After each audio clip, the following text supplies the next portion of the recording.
ನೀವು ನೋಡ್ತಿದ್ರ TV 46 news Kannada. ನಾನು ಮೇಘನಾ ಲೋಕೇಶ್. ವೀಕ್ಷಕರೇ, ಇದು ಟಿವಿ 46 ಕನ್ನಡ ನ್ಯೂಸ್ ಚಾನೆಲ್ನ ವರದಿಯ ಫಲಶ್ರುತಿ.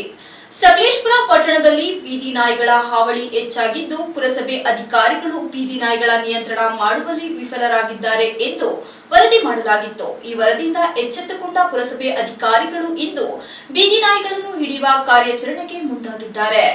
ಇಂದು ಬೆಳ್ಳಂಬೆಳಗ್ಗೆ ಬೀದಿ ನಾಯಿಗಳನ್ನು ಹಿಡಿಯುವ ಕಾರ್ಯಾಚರಣೆಯಲ್ಲಿ ಮುಂದಾದ ಪುರಸಭೆ ಸುಮಾರು 30ಕ್ಕೂ ಹೆಚ್ಚು ಬೀದಿ ನಾಯಿಗಳನ್ನು ಹಿಡಿದು ಮಳಲಿ ಗ್ರಾಮದಲ್ಲಿ ನಿರ್ಮಾಣಗೊಂಡಿರುವ ಘನತ್ಯಾಜ್ಯ ಘಟಕದಲ್ಲಿ ನಾಯಿಗಳನ್ನು ಬೋನ್ಗಳಲ್ಲಿ ಇಡಲಾಗಿದೆ.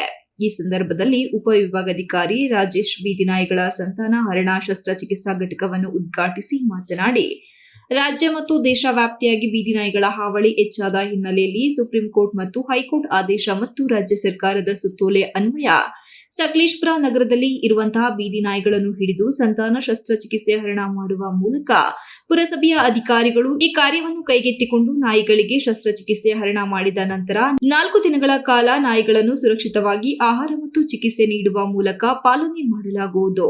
ನಂತರ ಅವುಗಳು ಇದ್ದ ಸ್ಥಳಕ್ಕೆ ಬಿಡಲಾಗುವುದು. ಇದರಿಂದ ಕಾಲಕ್ರಮೇಣ ನಾಯಿಗಳ ಸಂತತಿ ನಿಯಂತ್ರಣಕ್ಕೆ ಬರುತ್ತದೆ ಎಂದರು. ಪುರಸಭಾ ಮುಖ್ಯಾಧಿಕಾರಿ ಮಾತನಾಡಿ, ನಗರದ ಪುರಸಭಾ ವ್ಯಾಪ್ತಿಯಲ್ಲಿ ಬೀದಿ ನಾಯಿಗಳ ಹಾವಳಿ ಹೆಚ್ಚಾಗಿ ಮಕ್ಕಳು ಮತ್ತು ವೃದ್ಧರ ಮೇಲೆ ದಾಳಿ ಮಾಡಲು ಮುಂದಾಗುತ್ತಿವೆ. ಕೂಡಲೇ ಬೀದಿ ನಾಯಿಗಳನ್ನು ಹಿಡಿಯುವಂತೆ ಸಾರ್ವಜನಿಕರು ಮತ್ತು ಪತ್ರಿಕಾ ಮಾಧ್ಯಮದವರು ಪತ್ರಿಕೆಗಳಲ್ಲಿ ವರದಿ ಮಾಡಿದ ಹಿನ್ನೆಲೆಯಲ್ಲಿ ರಾಜ್ಯ ಸರ್ಕಾರ ಮತ್ತು ಜಿಲ್ಲಾಡಳಿತದ ನಿರ್ದೇಶನದಂತೆ ಬೀದಿ ನಾಯಿಗಳನ್ನು ಹಿಡಿಯಲು ಪುರಸಭೆ ಮುಂದಾಗಿದ್ದು, 1 ವರ್ಷದಲ್ಲಿ ಬೀದಿ ನಾಯಿಗಳನ್ನು ನಿಯಂತ್ರಣ ಮಾಡುವುದಾಗಿ ಹೇಳಿದರು. Care of voice animal trust ವತಿಯಿಂದ ಡಾಕ್ಟರ್ ಆಗಿ ಕಾರ್ಯನಿರ್ವಹಿಸುತ್ತಿದ್ದ ಬೀದಿ ನಾಯಿಗಳನ್ನು ಬೆಳಗಿನ ವೇಳೆ ಸುಮಾರು 3 ಅಥವಾ 4 ಗಂಟೆಗೆ ಬೀದಿಯಲ್ಲಿ ಸುತ್ತಾಡುವ ನಾಯಿಗಳನ್ನು ಹಿಡಿದು ನಂತರ ಅವುಗಳಿಗೆ ಆಹಾರ ನೀಡದೆ 12 ಗಂಟೆ ಕಳೆದ ನಂತರ ಶಸ್ತ್ರಚಿಕಿತ್ಸೆ ಮಾಡಿ ರೇಬಿಸ್ ಚುಚ್ಚುಮದ್ದನ್ನು ನೀಡಿ 4-5 ದಿನಗಳ ಕಾಲ ಸುರಕ್ಷಿತವಾಗಿ ಅವುಗಳಿಗೆ ಪೋಷಣೆ ಮಾಡಿ ನಂತರ ಅವುಗಳನ್ನು ಇದ್ದ ಸ್ಥಳಕ್ಕೆ ಬಿಡಲಾಗುವುದು ಎಂದರು. 3 ರಿಂದ 5 ದಿನಗಳ ಕಾಲ pre operative post operative care ಅನ್ನು ತೆಗೆದುಕೊಂಡು ನಂತರ ಅವುಗಳನ್ನು ಯಾವುದೇ ತೊಂದರೆ ಇಲ್ಲದ ಹಾಗೆ ಎಲ್ಲಿ ಹಿಡಿದುಕೊಂಡು ಬಂದಿರ್ತಾರೋ ಅದೇ ಜಾಗದಲ್ಲಿ ಬಿಡುವಂತಹ ಕೆಲಸವನ್ನು ಮಾಡುತ್ತೇವೆ. ಕರೆದಿದ್ದಾರೆ.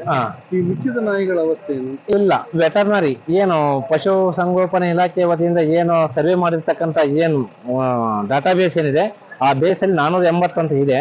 ನಮಗೆ ತೀರಾ 480 ಮೇಲೆ 100-200 ಜಾಸ್ತಿ ಆದ್ರೆ ನಾವು ಈ ಕಾರ್ಯಾಚರಣೆಯನ್ನು ನಾವು ಯಶಸ್ವಿ ಮಾಡ್ತೀವಿ ಸರ್. ನಗರ ವ್ಯಾಪ್ತಿಯಲ್ಲಿ ಬಿಡೋದು ಬೇರೆ ಕಡೆ ತೊಗೊಂಡೋಗೋದಕ್ಕೆ ಪ್ರಾವಿಷನ್ಸ್ ಇಲ್ಲ. ಮತ್ತು ಅಲ್ಲಿಗೆ ತೊಗೊಂಡೋದ್ರೆ ವಿಲೇಜ್ಗೆ ಹೋದರೆ ವಿಲೇಜ್ ಅವರು ಗಲಾಟೆ ಮಾಡ್ತಾರೆ, ವಿಲೇಜಿಂದ ಇಲ್ಲಿ ತಂದರೆ ಇಲ್ಲಿ ಗಲಾಟೆ ಮಾಡ್ತಾರೆ. ಸೊ ಇದ್ರ ಸಂಖ್ಯೆ ಇದೆ ಅದು ಹೆಚ್ಚಾಗದೇ ಇರಲಿ ಅನ್ನೋ ಕಾರಣಕ್ಕೋಸ್ಕರ ಇದೊಂದು ಮಾಡ್ತಾ ಇದ್ದಾರೆ. ಆಗುತ್ತೆ, ಇನ್ನು ಮುಂದೆ ಅದು ಕಂಟ್ರೋಲ್ ಆಗುತ್ತೆ. ಈ ಸಂದರ್ಭದಲ್ಲಿ ಪುರಸಭೆಯ ಸಿಬ್ಬಂದಿಗಳಾದ ನಟರಾಜ್, ಸುಜಾತ ಮತ್ತು ಕರವೇ ಪದಾಧಿಕಾರಿಗಳು ಹಾಜರಿದ್ದರು.